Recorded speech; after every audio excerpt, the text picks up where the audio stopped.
Баршаңызға сәлем достар, бүгін сіздермен қызылшадан жасалатын экранның рецептімен бөліскім келіп отыр.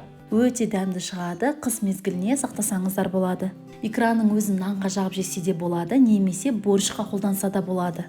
Видео рецепті міндетті түрде соңына дейін қарап, менімен бірге даярлаңыздар.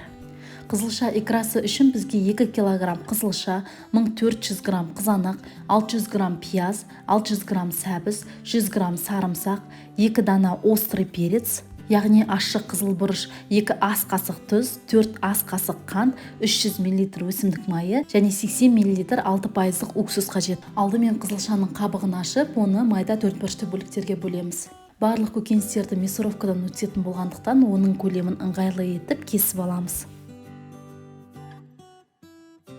Сәбіздің қабығында ашып, жуып, оны да өзімізге ыңғайлы етіп 4 бөлшекті бөліктерге бөліп аламыз. Пияздың да қабығын ашып, жуып, оны да өзімізге ыңғайлы етіп майдалап кесіп аламыз. Қызанақты да жуып тазалап алғаннан соң оның басындағы көгін алып тастаймыз. Одан соң өзімізге ыңғайлы етіп ұсақ бөліктерге бөліп дайындап аламыз. Сарымсақтан басқа көкөністердің барлығын мясорубкадан өткізіп аламыз. Яғни қызылша, қызанақ, пияз, сәбіз және острый перецті мясорубкадан өткізіп аламыз. Мен 2 дана острый перецті қолдандым. Егер экранның ашты болғанын қаламасаңыз, 1 дана острый перецті қолдансаңыз болады. Острый перецті мүлдем салмай жасаса да болады.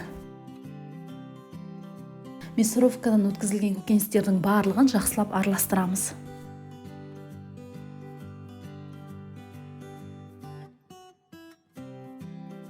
Келесі кезекте қант, тұз және өсімдік майын қосып, барлығын жақсылап араластырамыз.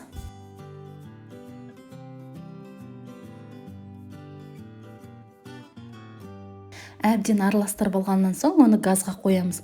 Газға қойып қайнағанға дейін жеткіземіз. Икра қайнағаннан соң оны жақсылап бір араластырамыз. Одан соң оның бетін жауып 1,5 сағат көлемінде газда орташа отта қайнатамыз. 1,5 сағаттың ішінде экранның бетін ашып, арасында араластырып отыруды ұмытпаймыз, асты күйіп кетпеуі тиіс. Ал осы уақытта сарымсақты даярлап аламыз. Сарымсақтың қабығын ашып, жуып, оны майда бөліктерге пышақпен тураймыз. Блендер болған жағдайда блендермен ұсақтап алсаңыздар болады. Икрамыздың дайын болуына 10 минут қалғанда, яғни 1 сағат 20 минут өткеннен кейін, оған туралған сарымсақтарымызды саламыз, уксусты құямыз. Барлығын жақсылап араластырып, 10 минут көлемінде орташа отта газда ұстаймыз. Егер сіздерде 6% уксус болмаған жағдайда, сіздер менің каналымнан 6% және 9% уксустың жасалу жолын көре аласыздар. Видеоға сілтемені описаниеде қалдыратын боламын. Икрамыз осымен дайын болып қалды.